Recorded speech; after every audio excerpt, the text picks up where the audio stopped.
धनवान होना और दरिद्र होना बहुत ही सरल है, हमारे हाथों में है। विधि पूर्वक यज्ञ धर्म का पालन ही सनातन धर्म है, और हम जब सनातन धर्म का पालन करते हैं तो धनवान हो जाते हैं। और जैसे ही हम सनातन धर्म सूत्र का उल्लंघन करते हैं, हम दुख में, पीड़ा में, तकलीफ में, निर्धनता की तरफ बढ़ते हैं, दरिद्रता की तरफ बढ़ते हैं। ये जो प्रकृति का धर्म है ना, परमात्मा का धर्म है, इसमें धर्म केवल एक ही पैर पर टिका है, वह है न्याय। विधि पूर्वक यज्ञ, विधि पूर्वक पोषण ही सनातन धर्म है। सूर्य धरती का पोषण करता है, हम अपने शरीर का पोषण करते हैं, बुद्धि का पोषण करते हैं। ये संसार यज्ञ कर रहा है, और इस संसार में जो यज्ञ धर्म का उल्लंघन करता है, चाहे बुद्धि से करे, चाहे कर्म से करे, किसी भी स्वरूप में करे, जैसे ही विधि पूर्वक यज्ञ धर्म सूत्र का उल्लंघन वो करता है, वैसे ही उसके लिए दरिद्रता, उसके लिए दुख, उसके लिए निर्धनता, उसके लिए तकलीफ सुनिश्चित हो जाती। प्रकृति को हम निरंकुश भी कह सकते हैं, प्रकृति को हम दयालु भी कह सकते हैं। प्रकृति क्षमा नहीं करती, और प्रकृति शब्द जिसका मैं प्रयोग कर रहा हूं वही परमात्मा है। यह अनंत ब्रह्मांड, जहां तक ओमकार शब्द अक्षर ब्रह्मा का गुंजायमान है, वहां तक ब्रह्म है। हम इनको प्रणाम करें, इनकी प्रशंसा करें। यह ओम नमः स्वास्ति वाचन से ज्ञान यज्ञ प्रकट होता है, प्रशंसा प्रकट होती है, पूजा प्रकट होता है। मेरे परम प्रिय शिष्यों, यह अद्भुत है। यह ज्ञान यज्ञ तुम्हें एक पल में धनवान बना सकता है, एक पल में निर्धन बना सकता है। मेरे परम प्रिय शिष्यों, जैसे ही हम अपने जीवन में अत्याचारी का, चांडाल का चुनाव कर लेते हैं, वैसे ही हम निर्धनता की तरफ बढ़ने लगते हैं, दरिद्रता, दुख, तकलीफ, कष्ट, पीड़ा की तरफ बढ़ने लगते हैं। और जैसे ही हम ब्राह्मण, क्षत्रिय, वैश्य को स्वीकार करते हैं, जैसे ही हम विद्वान को, विद्या को स्वीकार करते हैं, वैसे ही हम धनवान होते चले जाते हैं। चांडाल को स्वीकार किया, दरिद्र हो गया, और विद्वान को, गुरु को, जगत गुरु को स्वीकार किया तो हम धनवान हो गए। लेकिन यह स्वीकार्य भाव बुद्धि का खेल है, ज्ञान का खेल है। हम इसी में फेल हो जाते हैं और जीवन में दरिद्रता को ग्रहण कर लेते हैं। हम सम्राट की जगह पर यदि अत्याचारी का चुनाव कर लिए तो बस हो गया, हमारे जीवन में अत्याचार प्रकट होगा। अत्याचार, बलात्कार, कोई धर्म सूत्र को बल से नष्ट कर रहा है तो अत्याचारी, बलात्कारी भी है। मेरे परम प्रिय शिष्यों, धर्म सूत्र जो परमात्मा का है, जो प्रकृति का है, उसको हिंदू, मुस्लिम, सिख, ईसाई, संसार का कोई भी ऐसा नहीं है जो पालन करने के लिए विवश न हो। ये जो सनातन धर्म सूत्र मैं तुम्हें बता रहा हूं, ये पालन करना तुम्हारी मजबूरी है। कोई ऐसा थोड़ी है कि ये बाबा इसकी बात मानो, मानना पड़ेगा। नहीं मानोगे तो तुम्हारे ही सामने तुम्हारा बेटा बीमार होगा, वो हॉस्पिटल के सामने ऐसे लेके खड़े रहोगे, फिर कहते रहना कि सम्राट जिंदाबाद, सम्राट जिंदाबाद। कोई सुनने वाला नहीं। तुम भ्रष्टाचार का समर्थन करोगे, प्रकृति जबरदस्ती तुम्हें भ्रष्टाचारी के सामने खड़ा कर देगा, और फिर कहेगा वो लाओ 50,000। विश्वास मानो तुम्हारे पास 50,000 नहीं होगा, और उसके लिए तुम गांव भर तगादा करोगे, तुम्हें कर्ज नहीं मिलेगा। अंत में कोई मंगलसूत्र बेचोगे, घर का कोई गहना बेचोगे, और उस भ्रष्टाचारी का पेट भरोगे। इसलिए मेरे परम प्रिय शिष्यों, तुम अत्याचारी को, भ्रष्टाचारी को, चांडाल को याद रखना, दो ही हैं, चांडाल और अत्याचारी। और अत्याचारी के कई स्वरूप हैं। अत्याचारी, भ्रष्टाचारी, दुराचारी, व्यभिचारी, रिश्वतखोर, कमीशनखोर, ये सब अत्याचारी से प्रकट होते। और ये अत्याचारी और चांडाल कहाँ से पैदा होता है? अविद्या से पैदा होता है। ब्राह्मण, क्षत्रिय, वैश्य, शूद्र कहाँ से पैदा होते हैं? विद्या से पैदा होते हैं। विद्या की देवी सरस्वती। और असुरों का मत पूछो, उनका कौन मालिक? भगवान से गुण, निर्गुण, अवगुण सब पैदा होते हैं। तो जो अवगुण है उससे असुर पैदा होते हैं और असुर से चांडाल राक्षस पैदा होते हैं। चांडाल का एकमात्र उद्देश्य होता है धर्म सूत्र को नष्ट करना, और अत्याचारी का एकमात्र उद्देश्य होता है कि धर्म सूत्र को जबरदस्ती नष्ट करके तुम्हारे सुखों को छीन लेना। सुख में रस है मेरे परम प्रिय शिष्यों, और रस यदि गलत तरीके से प्राप्त किया जाए तो केतु है, यदि विधि पूर्वक प्राप्त किया जाए तो शुक्र है। तो मेरे परम प्रिय शिष्यों, केतु का आस्वादन अत्याचारी करता है। जैसे मकान हमारे लिए आया, उसने ले लिया।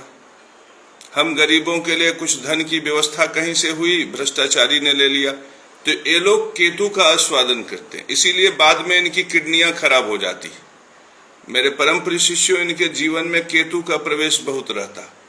पता चला जबरदस्ती किसी मजबूर लाचार को धन के लालच से, बल के लालच से उनके साथ भोग किया, उनके मजबूरियों का फायदा उठाया। अपनी स्त्री के होते हुए भी इस प्रकार से वो शुक्र का आस्वादन न करके केतु का आस्वादन करते हैं और बाद में किडनी खराब हो जाती, क्योंकि अशुद्ध रस की सफाई किडनी करती।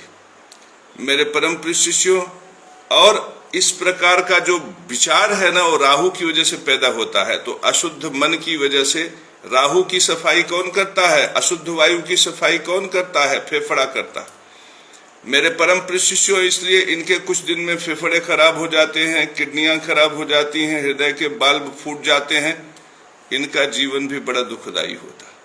तो ये जो अत्याचारी और चांडाल है, इनका सर्वनाश होता है, सर्वनाश। मेरे परम प्रिय शिष्यों, मैं बताऊं सूत्र, जैसे ही तुम चांडाल की शरण में चले जाते हो, पता चला तुम मंदिर में गए, तुमने सोचा कि मैं पुजारी को दान दे रहा हूं, और तुमने दान चांडाल को दे दिया, बस हो गया, तुम्हारा धन नष्ट। दान का भी एक सूत्र होता, सहयोग का भी एक सूत्र होता।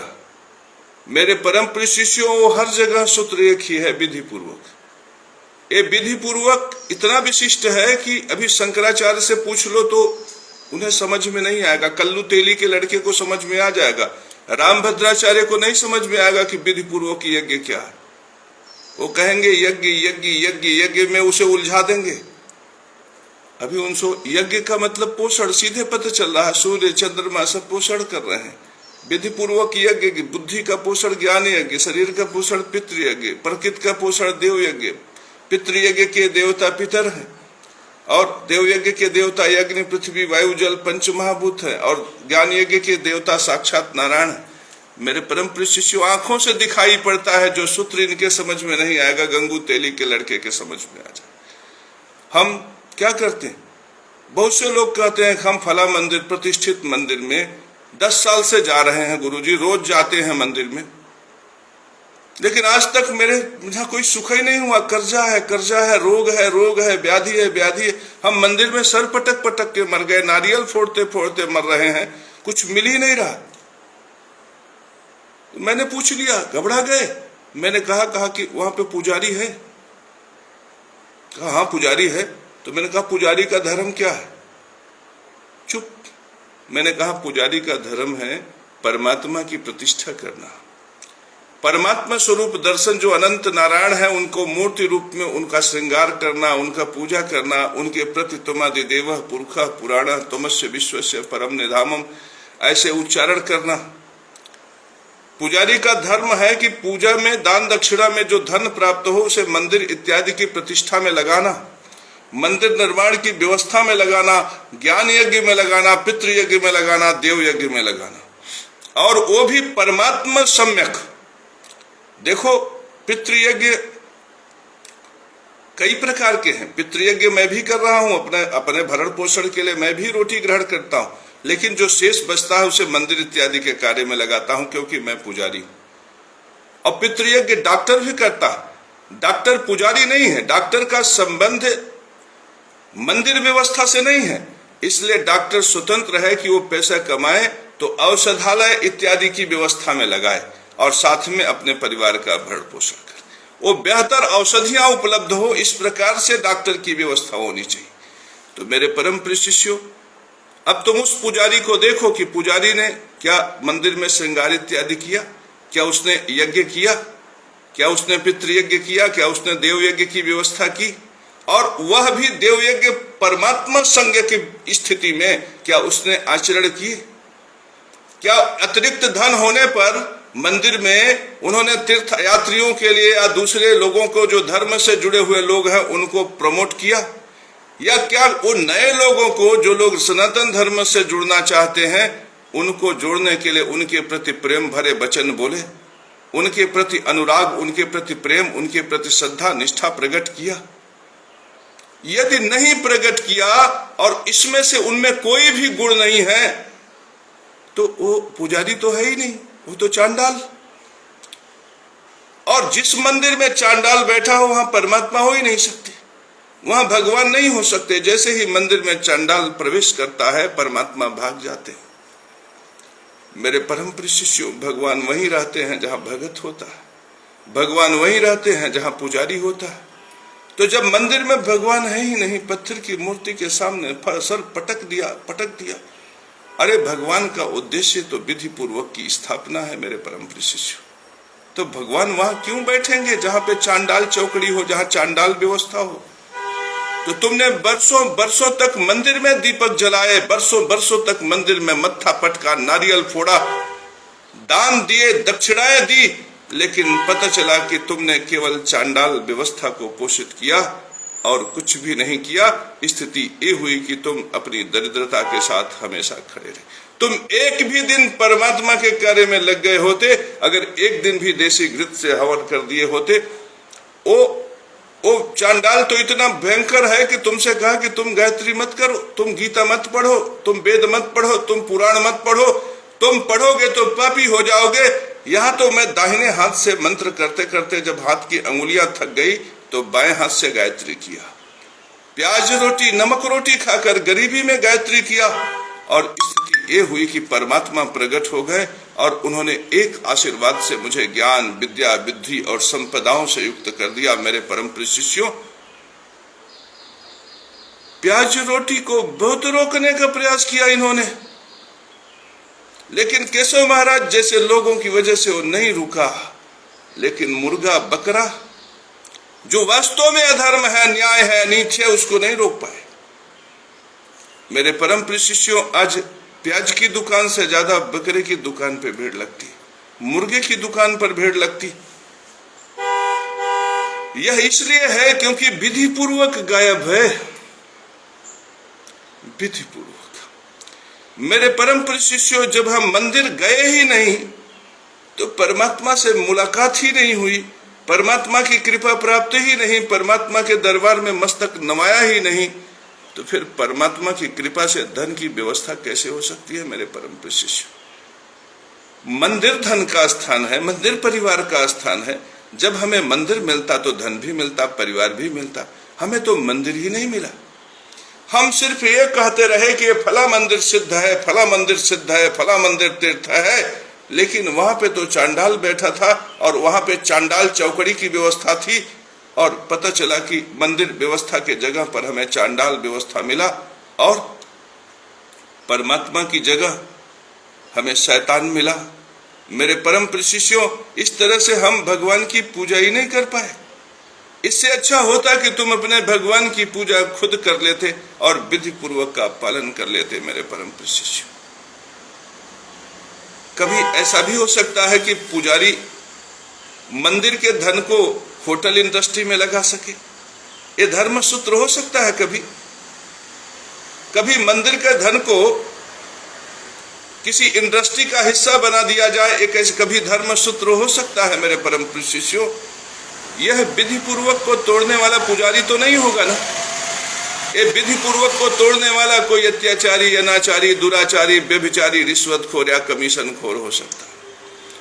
तो जो अत्याचारी है, जो चांडाल है, जब हम उसके दरबार में खड़े होकर उससे हम कुछ मांगेंगे तो कुछ भी नहीं मिलेगा। हमें भगवान के दरबार में मिलेगा, हमें गुरु के दरबार में मिलेगा, हमें जगत गुरु के दरबार में मिलेगा, हमें पुजारी के दरबार में मिलेगा, हमें ब्राह्मण क्षत्रिय वैश्य और शूद्र के दरबार में मिलेगा।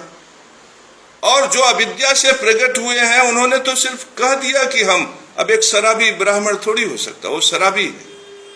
एक जुआरी ब्राह्मण नहीं हो सकता, वो जुआरी है। और एक रिश्वतखोर, एक कमीशन खोर, वो रिश्वतखोर है, वो कमीशन खोर है। और वो भी आसुरी विद्या से प्रकट हुआ है, अविद्या से प्रकट हुआ है, और उसको तुम ब्राह्मण मान लेते।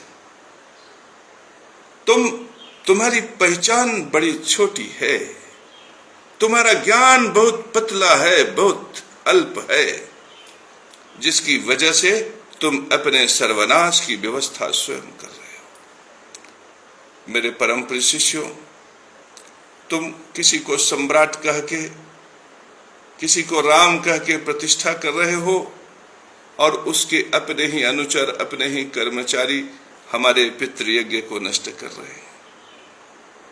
सोचो, तुम तो सामान्य मनुष्य हो, मैं तो जगत गुरु हूं, परमात्मा का दर्शन नित्य करता हूं, माता गायत्री से बात करता हूं, सुधा इत्यादि देवियों का नित्य दर्शन करता हूं। इतने बड़े वैभव, जो वैभव शंकराचार्य के पास नहीं है, जो वैभव बड़े बड़े गुरुओं के पास नहीं है, मैं उस वैभव के साथ इस संसार में मैं साक्षात धर्म हूं।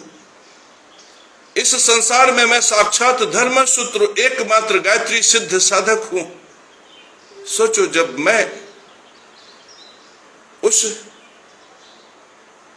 जो सो कॉल्ड जो सम्राट था, जिसको लोग धोखे में सम्राट कहते थे, मैं उसके अनुचर के दरबार में खड़ा हुआ, ऐसे पैसा लेकर, नोटों की गड्डी की, मैं एक जमीन का टुकड़ा लेकर मंदिर बनाऊंगा, तो उसने मुझे तरफ ऐसे देखा।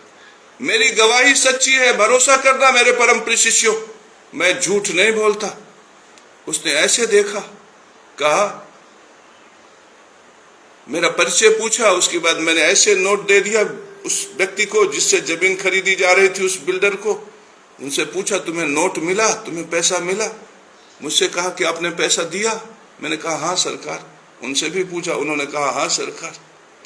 फिर भारत सरकार की प्रतिष्ठा के साथ, आर्यावर्त की प्रतिष्ठा के साथ, महाराजा राम के प्रतिष्ठा के साथ, महाराजा राम के प्रतिष्ठा के साथ, इस आर्यावर्त की धरती की प्रतिष्ठा के साथ, जिसके लिए भगत सिंह फांसी चढ़ गए, जिनके लिए चंद्रशेखर आजाद ने गोलियां खाई, उसकी प्रतिष्ठा के साथ सोचो, इस भारत भूमि गंगा जमुना सरस्वती, जहां पे इतनी पवित्र नदियां बहती हैं, उसकी प्रतिष्ठा के साथ, उस जिसे तुम सम्राट करके दुहाई देते हो, उसी का प्रतिनिधि सिग्नेचर किया, ठप्पा मुहर मारा,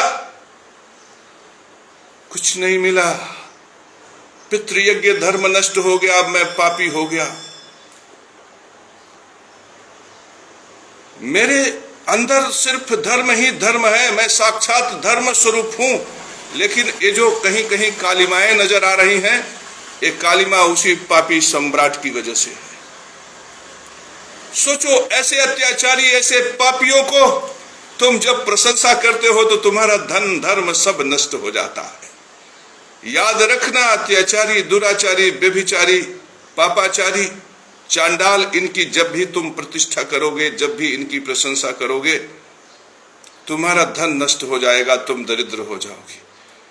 फिर अत्याचारी, अनाचारी, दुराचारी, व्यभिचारी, चांडाल, इनकी क्या गति है?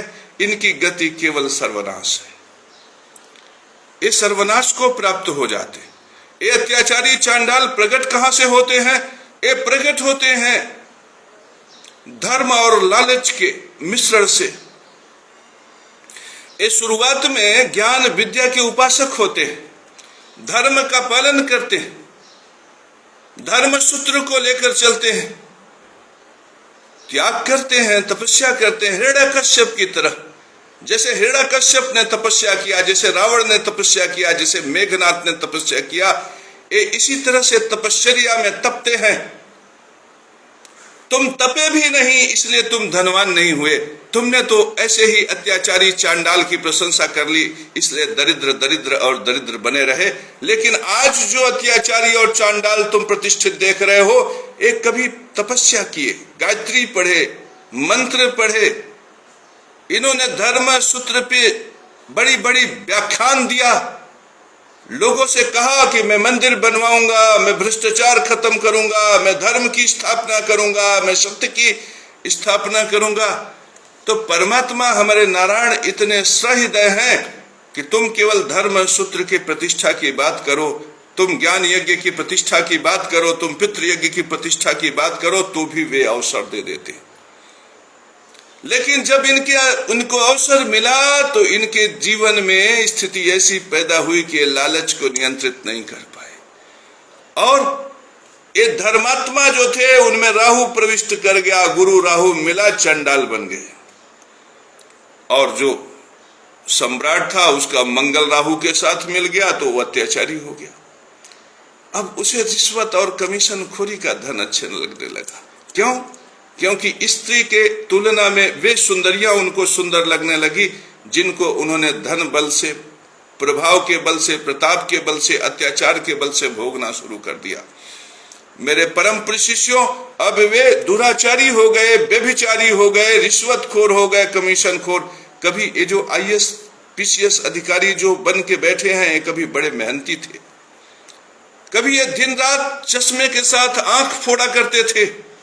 आज जब उनको 1 करोड़ रुपया रिश्वत मिल गया, 2 करोड़ रुपया रिश्वत मिल गया, 4 करोड़ रुपया रिश्वत मिल गया, अब ये बेईमानी का पैसा, ये दुराचार, ये व्यभिचार, ये अत्याचार, ये अनाचार का पैसा, ये गरीबों का जो खून चूसे हैं, ये जो पाप किए हैं, पापाक्रांत होकर ये भोगेंगे।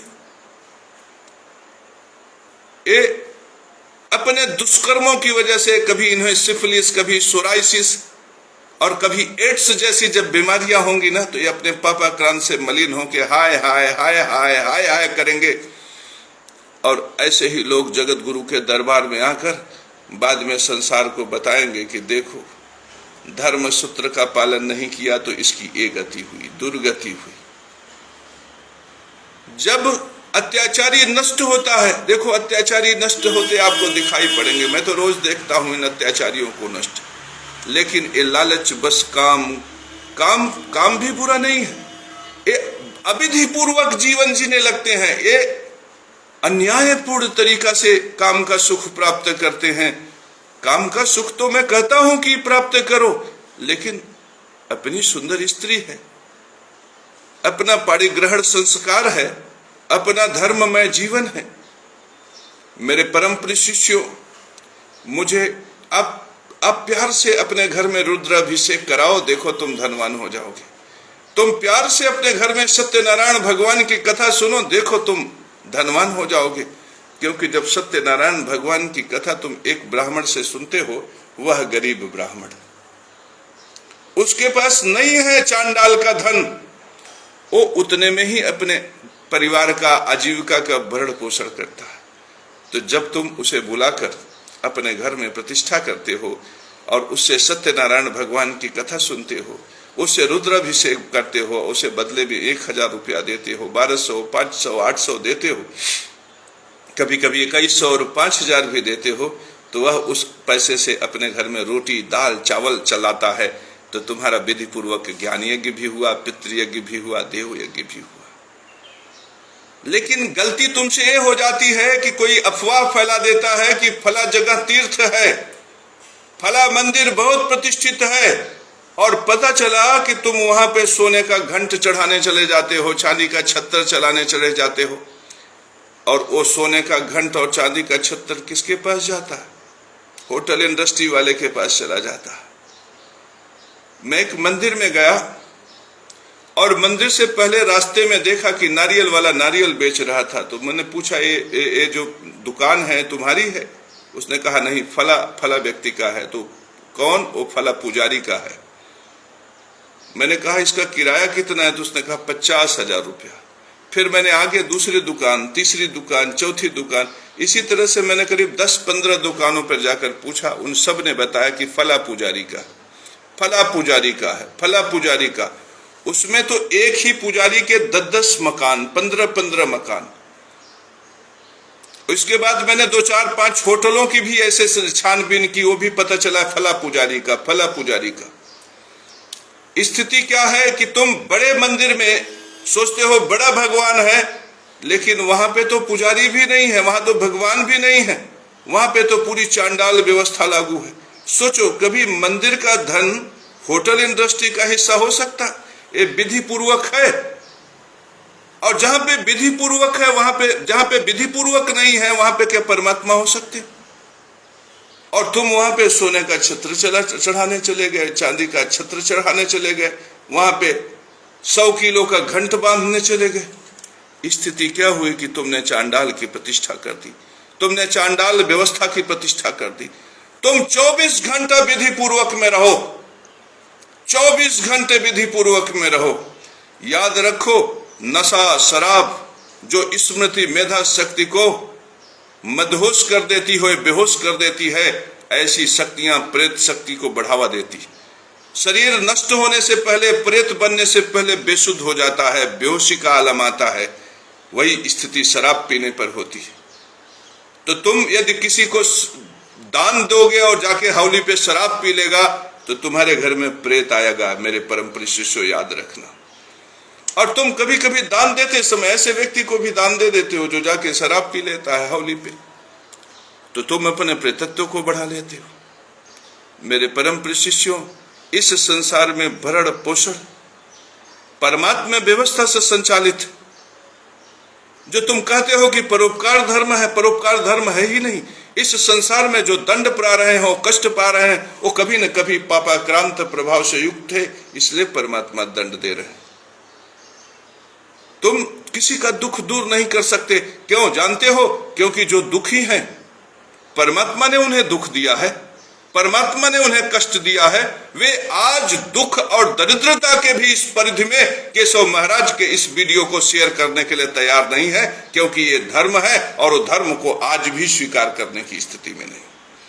आप जाओ, दरिद्र से दरिद्र इंसान के घर में हमारा ये वीडियो चलाओ, 5 मिनट के बाद वो मुझे गाली देकर भाग जाएगा, मेरे परम प्रिय शिष्यों।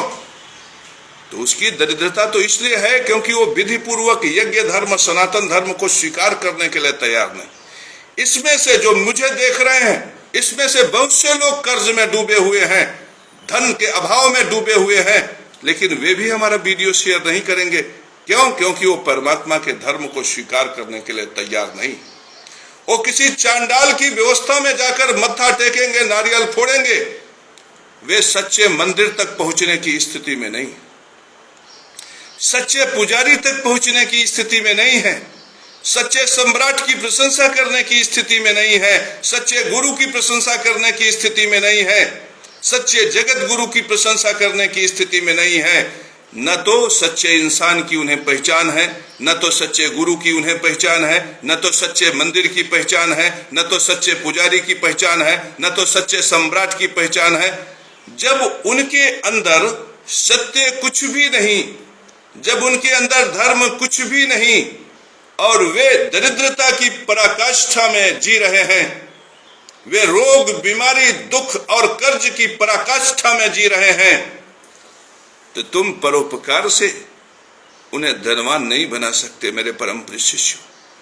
उन्हें धनवान केवल एक ही सूत्र से बनाया जा सकता है कि जब उनका विधि पूर्वक यज्ञ सूत्र जागृत हो जाए। मेरे परम प्रिय शिष्यों, जब उन पर माता सरस्वती, माता गायत्री की कृपा प्राप्त हो जाए।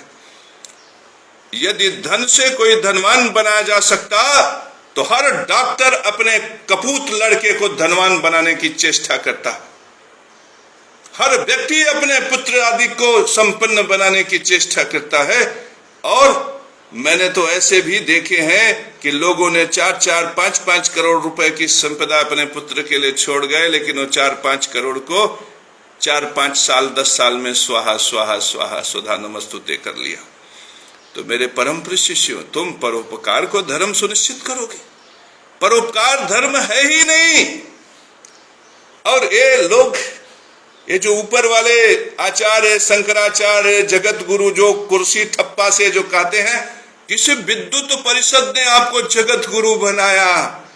ये सब लोग परोपकार को धर्म कहते हैं।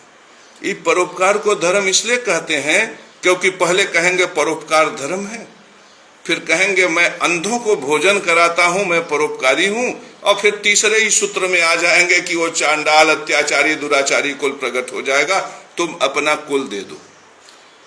तो जब तुम अपना कुल दे दो ऐसा वो कहेंगे, तब आप हाथ जोड़ के कहेंगे हे प्रभु मेरे तो बीबी बच्चे भी हैं।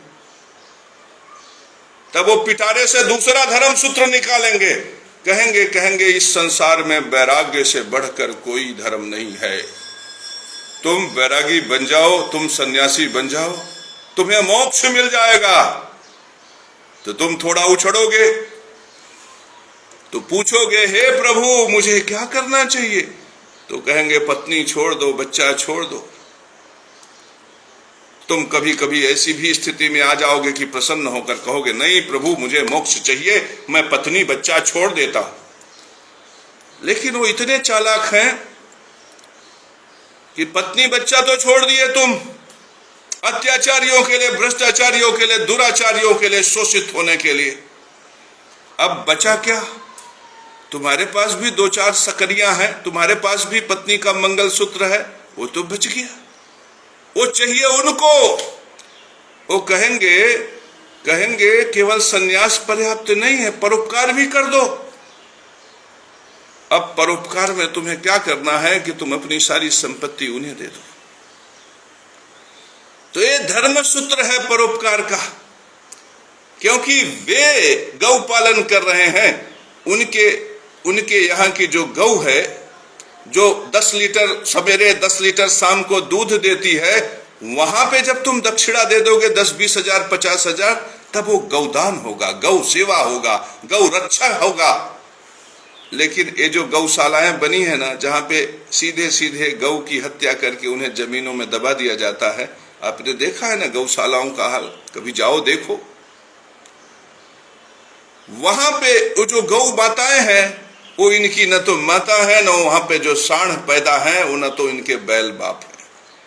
मेरे परम प्रिय शिष्यों, इनकी गौ माता केवल वही है जो 10 लीटर दूध दे रही, और उस 10 लीटर दूध का जो कारोबार है उससे पूछते होंगे अगर बगल में बैठा के, दिन भर तो गौ रक्षण करेंगे और शाम को पूछेंगे कितना दूध बिका, पेमेंट आया कि नहीं आया।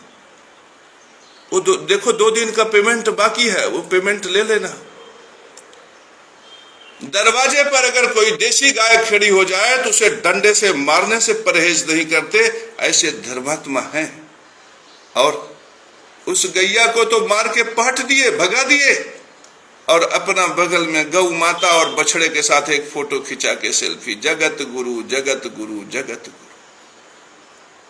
विधि पूर्वक के साथ खड़े होने की बात आती है तो रूहें कांप जाती हैं, थर थर थर थर कांपने लगते हैं। सोचो ये जगत गुरु कितना कुछ बोला, इनको बुरा नहीं लगेगा, क्योंकि ये विधि पूर्वक पर नहीं आना चाहते। क्योंकि विधि पूर्वक का सीधे विरोध कर देंगे तो संसार इनके खिलाफ खड़ा हो जाएगा। ये विधि पूर्वक सूत्र जो इनके समझ में नहीं आता, वो जनार्दन पासी के लड़के को समझ में, गंगू तेली, जनार्दन पासी, सत्यनारायण विश्वकर्मा, बिहारी बंजारा, कौन ऐसा नहीं है। ये जो गजेंद्र GR यादव, ये रेखा क्या नाम है, इन सब को बड़ी सरलता से समझ में आता है कि विधि पूर्वक क्या है, लेकिन इन्हें समझ में नहीं आता। ये समझना भी नहीं है। असुर तो डर जाता है, अत्याचारी तो डर जाता है कि मेरा सर्वनाश होगा, वो खड़ा हो जाता है जगत गुरु केशव महाराज को जेल भेजने के।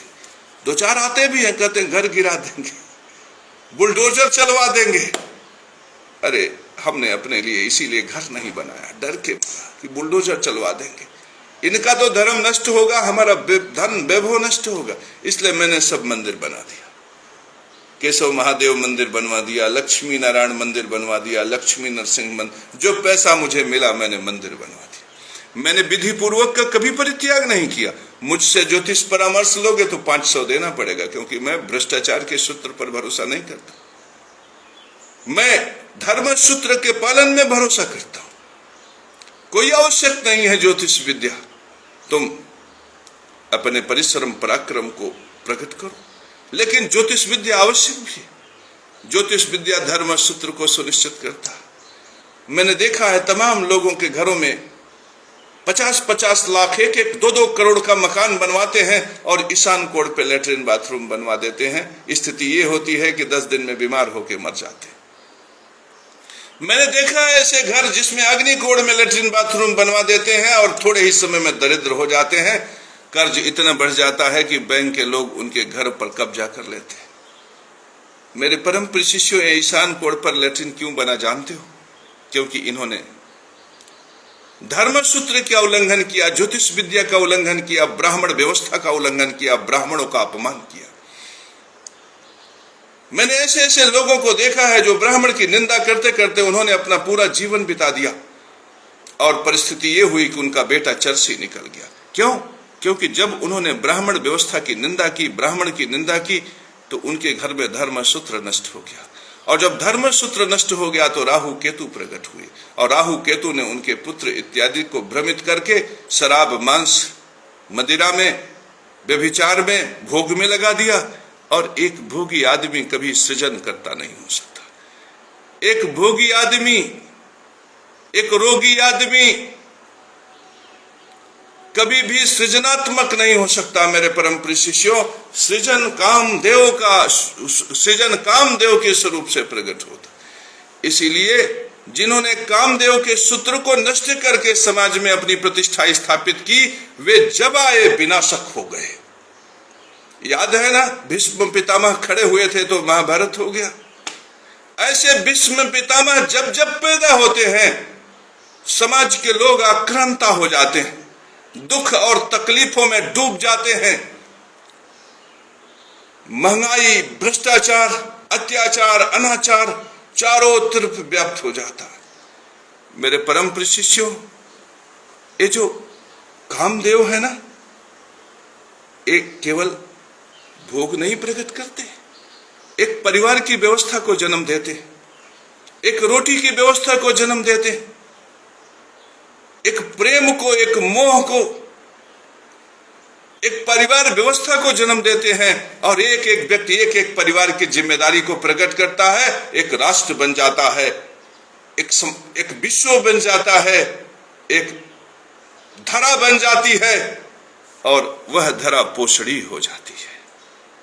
मेरे परम प्रिय शिष्यों, मोह नरक का द्वार है, काम नरक का द्वार है, क्रोध नरक का द्वार है, लोभ और मोह नरक का द्वार है। एक कहने वाले वास्तव में धर्म गुरु है ही नहीं, धर्म गुरु नहीं है। क्यों? क्योंकि इसमें उलझाकर आपके विधि पूर्वक को नष्ट कर देना चाहते। वो विधि पूर्वक पर नहीं आएंगे और उनकी बातें आपको अच्छी लगेंगी, क्योंकि वो राम का हवाला देंगे, कृष्ण का हवाला देंगे और राम और कृष्ण के ही धर्म को नष्ट करेंगे। मेरे परम प्रिय शिष्यों, काम से सृजन है। काम को तुम नरक का द्वार कहे नहीं कि पितृ नाराज, और पितृ अगर नाराज हो गए तो पितृ के बीज से शरीर है, शरीर नष्ट, और पितृ के बीज से संतान है, संतान नष्ट। यही न किया था भीष्म पितामह, शरीर भी नष्ट हो गया, संतान भी सब नष्ट हो गए। पूरी महाभारत में कौन बचा था जानते हो? 6 लोग बचे थे महाभारत में पांडवों की तरफ से, और 3 लोग बचे थे कौरवों की तरफ। ऐसा विध्वंसक युद्ध, ऐसा विनाशक युद्ध संसार में न तो कभी हुआ न कभी होगा। सोचो, पूरी धरती पुरुष विहीन हो गई, लाश से धरती पट गई, रक्त रंजित जमीन हो गया, सिर्फ एक व्यक्ति की वजह से, जिसने कहा कि मैं काम का सेवन नहीं करूंगा। सोचो, और ये कहते हैं स्त्री त्याग के बैरागी बन जाओ, और इतना ही नहीं कहा, वैराग्य को, संन्यास को सबसे बड़ा धर्म कह दिया, और संन्यास को जाना भी नहीं। संन्यास तो अविधि पूर्वक का परित्याग संन्यास था, लेकिन इन्होंने कहा पत्नी पुत्र को छोड़ के सन्यासी बन जाओ। सोचो, जिस सूत्र से इतना बड़ा विनाश हुआ, परमात्मा ने कहा कि आगे गलती मत करना, ध्यान रखना। परमात्मा ने सर्वनाश का इतना बड़ा चक्र चलाकर लोगों को चेताया, फिर भी सोचो कितना बड़ा शातिर आदमी है जिसने परमात्मा के धर्म को नष्ट कर दिया। ये कितना शातिर हो सकता है, कितना चालाक है। इसलिए कि इसकी शादी विवाह जब नहीं हुआ, इसको किसी ने योग्य नहीं माना कि इनको अपनी कन्या दे सके, जब इनका परिवार नहीं बसा तो ये पितृयज्ञ धर्म को नष्ट करने की धृष्टता कर बैठे। मेरे परम प्रिय शिष्यों, ऐसे बहुत से लोग हैं जो अपने ही कर्मों से, पितृदोष के वजह से, जब उनके जीवन में प्रेम नहीं आता, मधुरता नहीं आता, संतान इत्यादि का सुख नहीं होता, तो कुंठाग्रस्त होकर ज्ञानी होने के नाते उसी कुंठाग्रस्तता को धर्म बना देते हैं। और कालांतर में समाज जब उनकी व्यवस्था को प्रचुर कर देता है दान दक्षिणाओं से, तो वे उसी को अफवाह के माध्यम से, दुष्प्रचार के माध्यम से धर्म सुनिश्चित कर देते हैं मेरे परम प्रिय शिष्यों। वरना काम को धर्म नष्ट करने वाला बता देते हैं, जबकि काम सृजनात्मक है। क्रोध वह शक्ति है जिससे धर्म को दिशा मिलती है। लोभ वह व्यवस्था है जिससे विपरीत समय में व्यक्ति अपने प्राणों का संचालन करता है। और मोह तो सब में श्रेष्ठ है। मोह की स्थिति में आपसे बता दूं कि मैं इलाहाबाद जीवन ज्योति हॉस्पिटल में एडमिट था और बगल में एक बच्चा था। उसका एक बूढ़ा बाप दादा रहा होगा, क्योंकि बच्चे और उसकी उम्र में काफी अंतर था। और वहां के एक डॉक्टर, शातिर डॉक्टर को मैंने देखा, जो बाद में अपने ही कर्मों का फल भोगा। पता चला कि किसने उसकी हत्या कर दी। उस व्यक्ति ने उससे कहा 1.5 लाख रुपया जमा करो। आज का नहीं, मैं सालों पहले की बात मैं बता रहा हूं। और वो आदमी ऐसे हाथ जोड़ रहा था, तो ऐसे हाथ कांप रहा था, उसके पैर कांप रहे थे। उसके पास और कोई नहीं था। वो 7 साल का बेटा, आज भी इस जहन से वो बेटा नहीं हटता। वो पहले भी 1.25 लाख रुपया उस हॉस्पिटल को दे चुका था।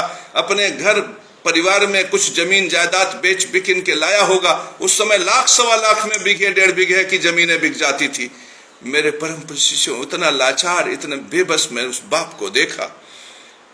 और सोचो, धर्म का पालन तो उस डॉक्टर को करना चाहिए था ना। कोई इलाज में 1.5 लाख, 2 लाख, 5 लाख, 10 लाख नहीं लगता। 10 रुपए का इंजेक्शन 10,000 का हो जाता है। 5,000 की दवाई अगर किसी एक व्यक्ति को एक दिन में खिला दिया जाए तो मर जाए, लेकिन इनके यहाँ 1-1 लाख रुपए की दवाई एक दिन में व्यक्ति को खिला दी जाती है। सोचो,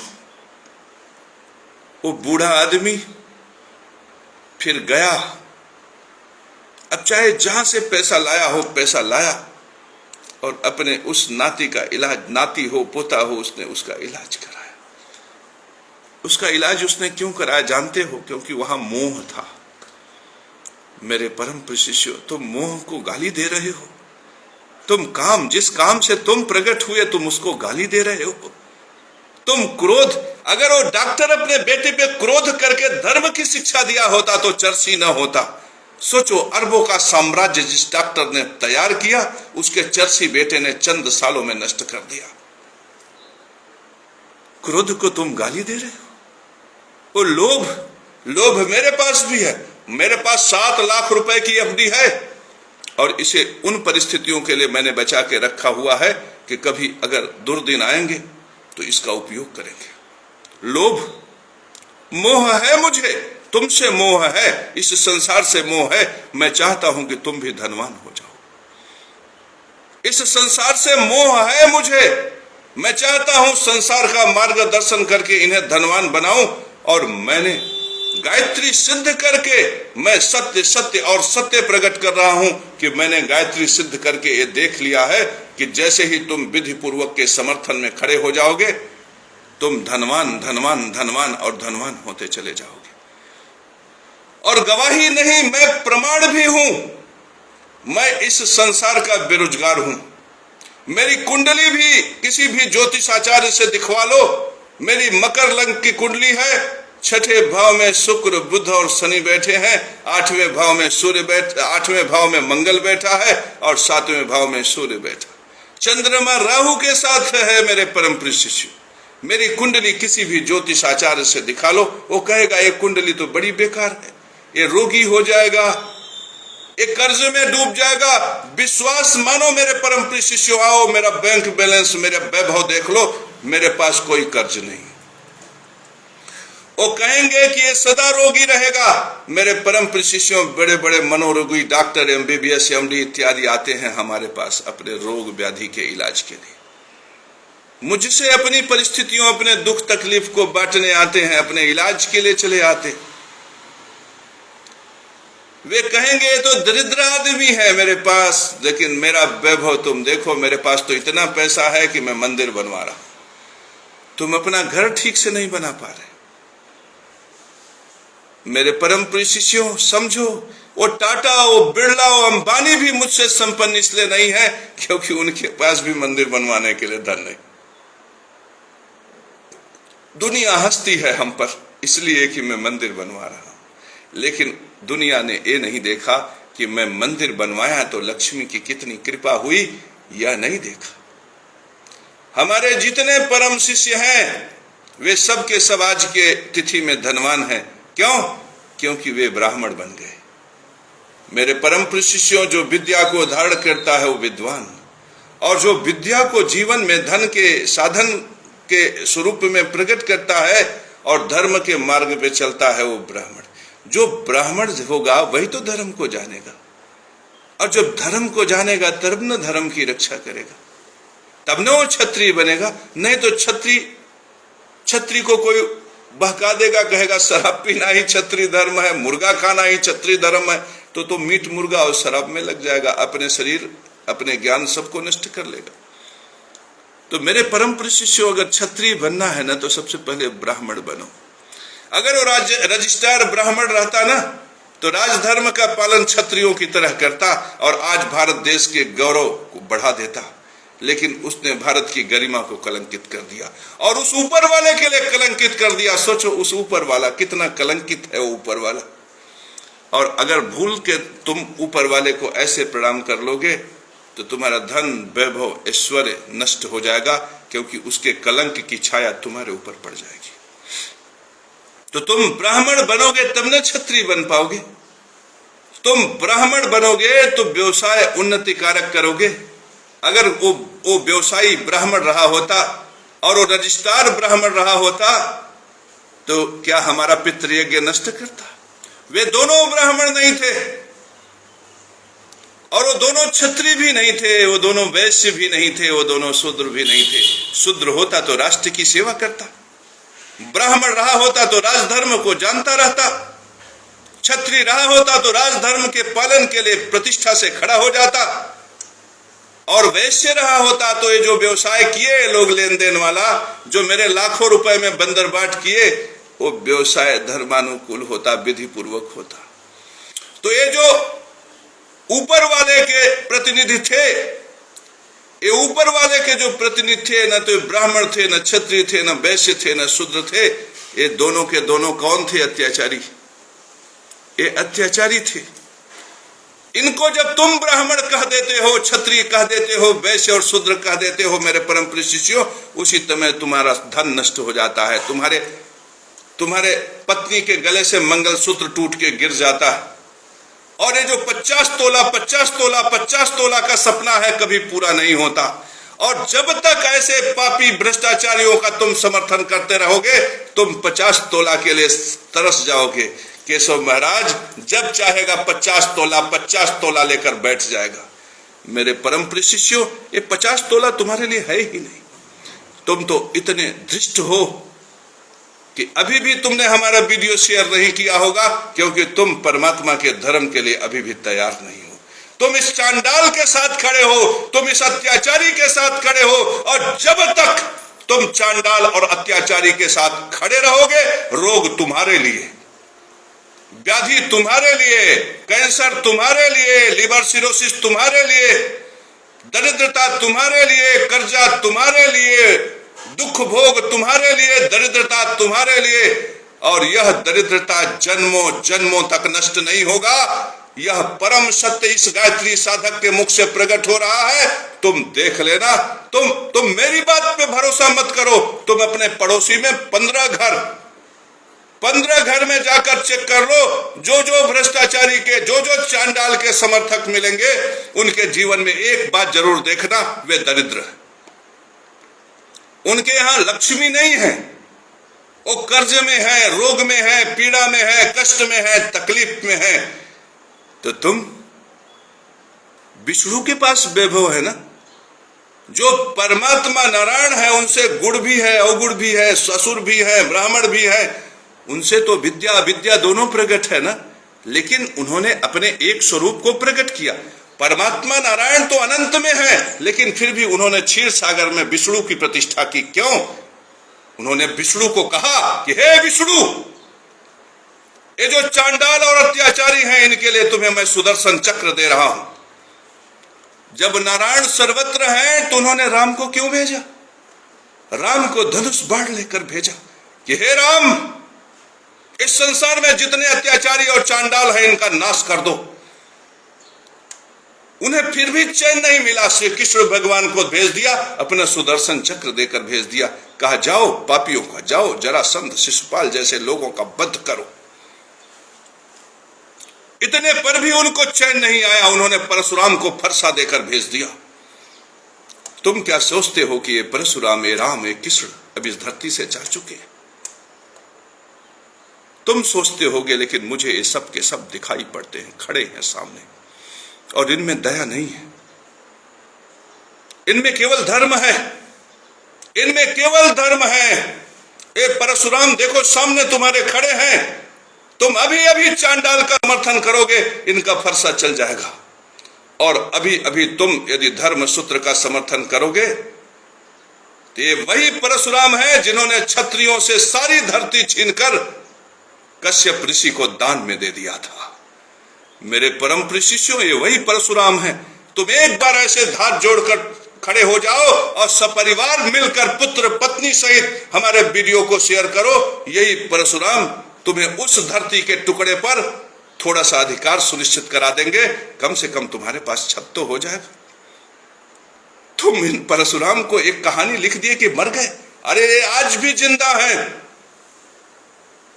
अश्वस्थामा बलिर्व्यासो हनुमांश्च विभीषण कृपः परशुरामश्च सप्तैते चिरजीवन। ये जो परशुराम अभी खड़े हैं फरसा लेकर, ये तुम मत सोचना कि तुम रिश्वतखोर हो, तुम व्यभिचारी हो, तुम भ्रष्टाचारी हो, और ये कह दोगे कि हम परशुराम के भक्त हैं तो तुम्हें छोड़ देंगे। वे परशुराम का भक्त कहने से नहीं छोड़ते, वे धर्म सूत्र का पालन करने से तुम्हें आशीर्वाद देंगे। और जैसे ही तुम व्यभिचार, अत्याचार, अनाचार, दुराचार करोगे, उनके पास फरसा है। और उनकी निरंकुशता बहुत भयंकर है। उन्होंने सहस्त्र बाहों की सहस्त्र भुजाएं काटने के बाद भी उन्हें दया नहीं आई, गर्दन काट दिया। पिता के कहने पर माता के गर्दन पे फावड़ा चलाने वाला वो जो परमात्मा है ना, वो बड़ा ही निरंकुश है। और निरंकुश किसके लिए है जानते हो? इन चांडाल के लिए है, इन पापियों के लिए है, इन अधर्मियों के लिए है, उस ऊपर वाले के लिए है जिसके लिए ये रजिस्ट्रार चौकड़ी ने मेरे पितृयज्ञ धर्म को नष्ट कर दिया। उस ऊपर वाले का भी खैर नहीं। ऊपर वाले को इंतजार कर रहे हैं परशुराम, बस सोच रहे हैं कि धर्म अधर्म में थोड़ा तौल रहे हैं। सोच रहे हैं अब सुधरो, अब सुधरो, अब सुधरो, अब सुधरो। नहीं सुधरेंगे तो फावड़ा चल जाएगा। मैं कह रहा हूं कि सुधर जाओ। जगत गुरु होने के नाते उनके प्रति भी मेरे मन में दया भाव है। मैं कहता हूं सुधर जाओ, सुधर जाओ, सुधर जाओ। कहीं ऐसा ना हो कि राम धनुष बाण उठा ले, कहीं ऐसा ना हो कि श्री कृष्ण सुदर्शन चक्र उठा ले, कहीं ऐसा ना हो कि परशुराम फावड़ा उठा ले। तब इस संसार में भागते शरण नहीं मिलेगा, तब मैं भी तुम्हें बचा नहीं पाऊंगा। ये जगत गुरु भी तुम्हारी रक्षा नहीं कर पाएगा। इसलिए हे ऊपर वालों और नीचे वालों, इसलिए हे चांडाल वृत्ति में जीने वालों, हे विधि पूर्वक यज्ञ धर्म सूत्र को नष्ट करने वाले, तुम भी समझ जाओ, क्योंकि तुम सर्वनाश के रास्ते पर हो। और जो इनका समर्थन करते हैं वे भी संभल जाएं, क्योंकि जो चांडाल और अत्याचारी का समर्थन करेगा वो इस संसार में दरिद्रता प्राप्त करेगा, निर्धनता प्राप्त करेगा, उसके जीवन में कोई भी सुख नहीं होगा। तो मेरे परम प्रिय शिष्यों, आज का धर्म सूत्र यही था कि तुम जिस दिन जीवन में मंदिर चुन लोगे, जिस दिन तुम अपने लिए धन चुन लोगे, जिस दिन तुम अपने लिए पुजारी चुन लोगे, जिस दिन तुम अपने जीवन में ब्राह्मण को चुन लोगे, जिस दिन तुम अपने जीवन में क्षत्रिय को गले लगा लोगे, वैश्य और शूद्र को अपने आंगन में पनाह दे दोगे, उसी दिन तुम्हारे जीवन में धन, वैभव, ऐश्वर्य सब बढ़ जाएगा। आज जो चंडाल अत्याचारी हैं, कभी वे ब्राह्मण, क्षत्रिय, वैश्य और शूद्र थे, लेकिन ज्ञान से जब वे प्रकट थे तो उनमें उन्नति के बड़े बड़े सूत्र फूटे, लेकिन बाद में वे अविद्या को धारण कर लिए और असुर हो गए। अब वे न तो ब्राह्मण हैं, न क्षत्रिय हैं, न वैश्य हैं, न शूद्र हैं, अब वे लोग असुर हैं, राक्षस हैं, चांडाल हैं। अब वे सर्वनाश के रास्ते पर तो चले गए, लेकिन तुम अपने बेटों को बचा लेना, तुम अपने बेटियों को बचा लेना, तुम अपने परिवार को बचा लेना। तुम बर्बादी और विनाश के सूत्र पर पैर मत रखना। तुम मेरे कहने से धनवान हो जाना, तुम मेरे कहने से धनवान हो जाना, और तुम्हारे लिए व्यवस्था हो 50 तोला, 50 तोला, 50 तोला। मेरे परम प्रिय शिष्यों, एक तरफ 50 तोला है और दूसरी तरफ सर्वनाश। तुम स्वयं सुनिश्चित कर लो कि तुम्हें किधर रहना है।